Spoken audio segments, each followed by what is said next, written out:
Welcome to current affairs today. Welcome to current affairs today. आज 15 जनवरी 2021 है। आज के करंट अफेयर्स जितने भी महत्वपूर्ण प्रश्न होंगे हम सभी इस वीडियो में डिस्कस करेंगे। जैसा कि आप सभी जानते हैं कि करंट अफेयर्स परीक्षा की दृष्टि से बहुत ही महत्वपूर्ण है और आने वाले सभी परीक्षाओं में करंट अफेयर्स की एक अलग ही भूमिका है। चलते हैं पहले प्रश्न पर। 14 जनवरी को विश्व भर में कौन सा दिवस मनाया जाता है? 14 जनवरी को विश्व भर में कौन सा दिवस मनाया जाता है? पहला ऑप्शन है विश्व तर्क दिवस, ऑप्शन बी विश्व राजनीति दिवस, ऑप्शन सी विश्व मजदूर दिवस, ऑप्शन डी विश्व महिला दिवस। तो ऑप्शन ए विश्व तर्क दिवस मनाया जाता है 14 जनवरी को। विश्व भर में विश्व तर्क दिवस मनाया जाता है 14 जनवरी को। यह विश्व तर्क दिवस पहली बार 14 जनवरी 14 जनवरी 2000 2019 में मनाया गया था पहली बार। यह विश्व तर्क दिवस यूनेस्को ने जारी किया है। यूनेस्को ने सर्वप्रथम 14 जनवरी को जारी किया है विश्व तर्क दिवस। चलते हैं अगले प्रश्न पर।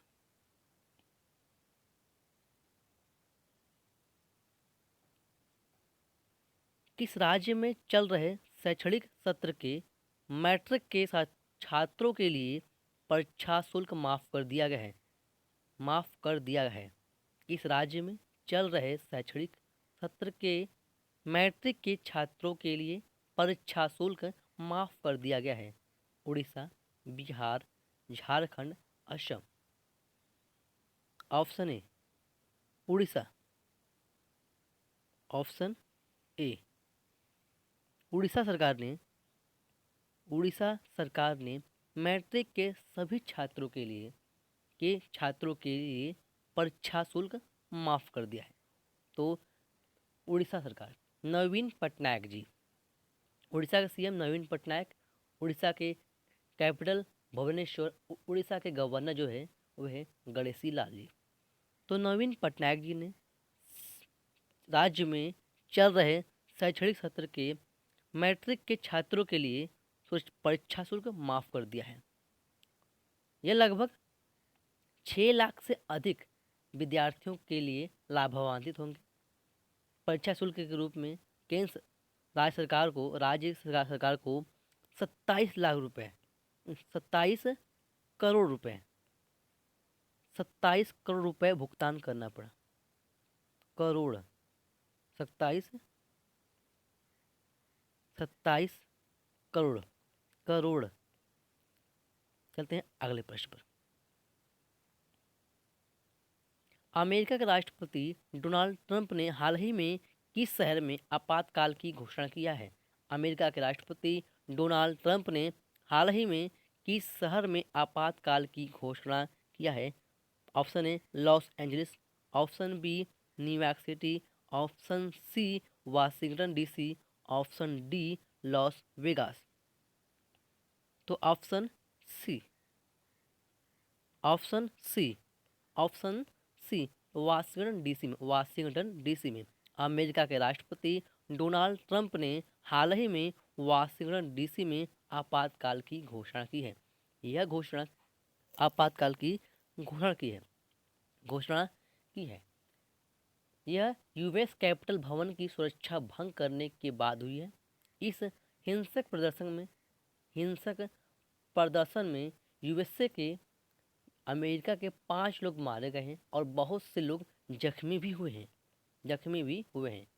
ऑप्शन सी वाशिंगटन डीसी में। कौन सा शहर अब बहुराष्ट्रीय कंपनियों को गुणवत्ता वाले कपड़े का निर्यात करने जा रही है? कौन सा शहर अब बहुराष्ट्रीय कंपनियों को गुणवत्ता वाले कपड़े का निर्यात करने जा रही है? Option A Coimbatore, option B Varanasi, option C Hyderabad, option D Goa. तो option B option B option B होगा। ऑप्शन बी वाराणसी, बनारस जिसे कहते हैं। तो बनारस शहर अब बहुराष्ट्रीय कंपनियों को गुणवत्ता वाले कपड़े का निर्यात करने जा रहे हैं। वाराणसी शहर, वाराणसी शहर, वाराणसी अपने सिल्क साड़ियों के लिए प्रसिद्ध है। अब वह जापानी लाइफ स्टाइल रिटेलर काशी से अपने कपड़ों के लिए थोक कच्चे माल खरीदने का योजना बना रहे हैं। जापानी लाइफ स्टाइल रिटेलर कहाँ से? वाराणसी से। चलते हैं अगले प्रश्न पर। भारत का कौन सा राज्य व्यावसायिक सुगमता सुधार पूरा करने वाला 8वां राज्य बन गया है? भारत का कौन सा राज्य व्यावसायिक सुगमता सुधार पूरा करने वाला 8वां राज्य बन गया है? Option A Uttarakhand, option B Haryana, option C Kerala, option D Assam. Option C Kerala. तो केरल राज्य ने भारत का केरल राज्य व्यावसायिक सुगमता सुधार पूरा करने वाला 8वां राज्य बन गया है। जिसके तहत केरल खुले बाजार की उधारी के माध्यम से केरल 2373 करोड़ रुपए अतिरिक्त वित्तीय संसाधन जुटाने के पात्र हो गया है। 2373 करोड़ रुपए अतिरिक्त वित्तीय संसाधन जुटाने के पात्र हो गया है केरल सरकार, केरल गवर्नमेंट। केरल कैपिटल कहाँ है? केरल की कैपिटल है तिरुवनंतपुरम। चलते हैं अगले प्रश्न पर। हेनली पासपोर्ट इंडेक्स 2021 में किस देश ने शीर्ष स्थान हासिल किया है? तो Henley passport index 2021, option A Bharat, option B Japan, option C Singapore, option D France में। तो option B Japan Henley passport index 2021 में शीर्ष स्थान हासिल किया है। इस देश ने जापान ने लगातार तीसरे वर्ष दुनिया में सबसे शक्तिशाली पासपोर्ट होने की सूची में सबसे ऊपर है। दूसरे स्थान पर सिंगापुर है और तीसरे स्थान पर 110 देशों में जर्मनी के साथ दक्षिण कोरिया है। हमारा भारत जो कि 85वें स्थान पर है। 85वें स्थान पर कौन सा है? भारत। यह पासपोर्ट जो हेनली पासपोर्ट है, यह दुनिया का सबसे शक्तिशाली पासपोर्ट है। तो जापान ने किया है। चलते हैं अगले प्रश्न पर। किस मंत्रालय के राष्ट्रीय जल जीवन मिशन ने स्मार्ट जल आपूर्ति मापन एवं निगरानी विकसित करने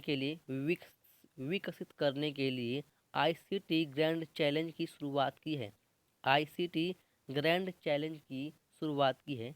ऑप्शन ए जल शक्ति मंत्रालय ने, ऑप्शन बी सांस्कृतिक मंत्रालय ने, ऑप्शन सी खेल मंत्रालय, ऑप्शन डी योजना मंत्रालय ने।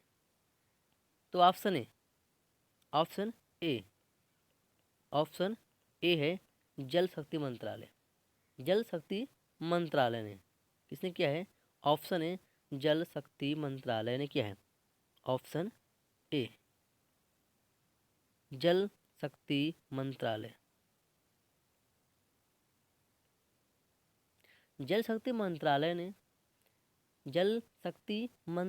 ने इलेक्ट्रॉनिक एवं सूचना प्रौद्योगिकी मंत्रालय के सहयोग से राष्ट्रीय जल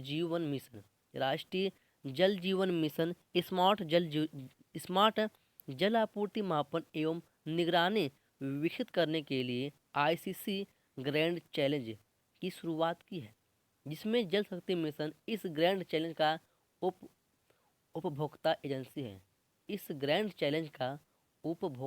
एजेंसी है। जल शक्ति मंत्रालय की है, ऑप्शन ए। चलते हैं अगले प्रश्न पर। The population myth Islam family planning and politics in India नामक पुस्तक के लेखक कौन है? पुस्तक के लेखक कौन है? Option A OP Rao, option B H S Brahma, option C Y sorry S Y Qureshi और ऑप्शन डी है V C Sampath, V C Sapath. तो ऑप्शन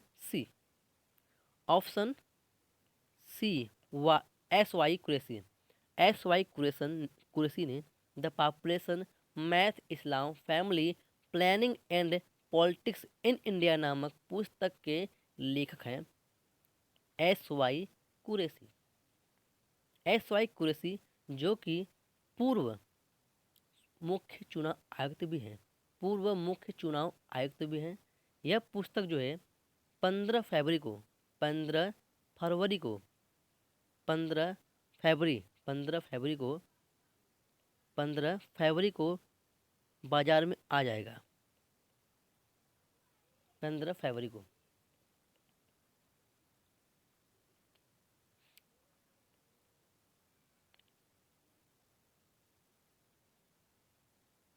गोवा में होने वाले आयोजित 51वें भारतीय अंतर्राष्ट्रीय फिल्म महोत्सव में किस देश को कंट्री इन फोकस के रूप में चुना गया है? कंट्री इन फोकस के रूप में चुना गया है। तो option A Sri Lanka, option B Nepal, option D Bangladesh, option C Bangladesh, option D Singapore. तो option C Bangladesh, option C Bangladesh को कंट्री इन फोकस के रूप में चुना गया है। भारतीय अंतर्राष्ट्रीय फिल्म महोत्सव एशिया का सबसे महत्वपूर्ण समारोह में से एक है। इसकी शुरुआत हुआ था 1952 को, इसकी शुरुआत 1952 को हुआ था। तो गोवा में होने वाले 51वें अंतर्राष्ट्रीय फिल्म महोत्सव में बांग्लादेश को कंट्री इन फोकस के रूप में चुना गया है, बांग्लादेश को। चलते हैं अगले प्रश्न पर। हाल ही में किसने केंद्र सरकार द्वारा लाए गए तीनों कृषि कानूनों के अमल पर रोक लगा दी है? तीनों कृषि कानूनों के अमल पर रोक लगा दिया है। तो अमल पर तीनों कानूनों के अमल पर रोक लगा दिया है। Option A high court, option B supreme court, option C Niti Aayog और ऑप्शन डी निर्वाचन आयोग। Option B option B option B supreme court ने केंद्र सरकार द्वारा लाए गए तीनों कृषि कानूनों के अमल पर रोक लगा दिया है। केंद्र सरकार ने 3 कृषि कानून अध्यादेश पर सुप्रीम कोर्ट ने रोक लगा दिया है। किसने? सुप्रीम कोर्ट ने किसान और सरकार के बीच संघर्ष को समाप्त करने के लिए एक समिति का गठन हुआ है। उस समिति में 4 सदस्य हैं। उनमें से 4 सदस्य हैं। उनमें से एक सदस्य इस्तीफा भी दे दिया है। सुप्रीम कोर्ट के अनुसार जब तक कानून पारित नहीं होता तब तक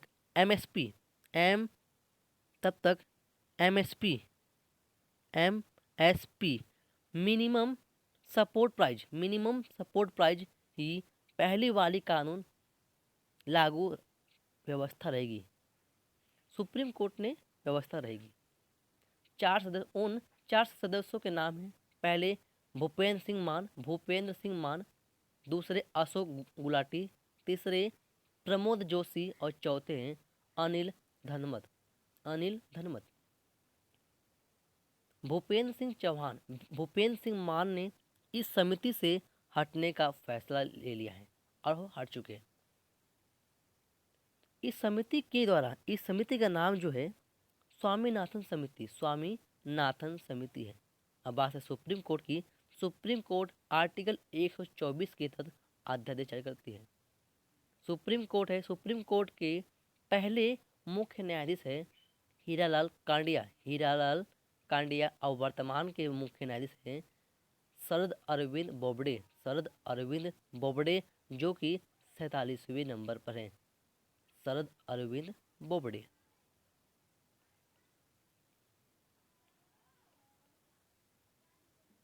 दोस्तों अगर ये वीडियो आपको अच्छा लगे, लाइक लगे, हेल्पफुल लगे तो प्लीज़ लाइक, कमेंट और शेयर जरूर करें। Thanks for watching.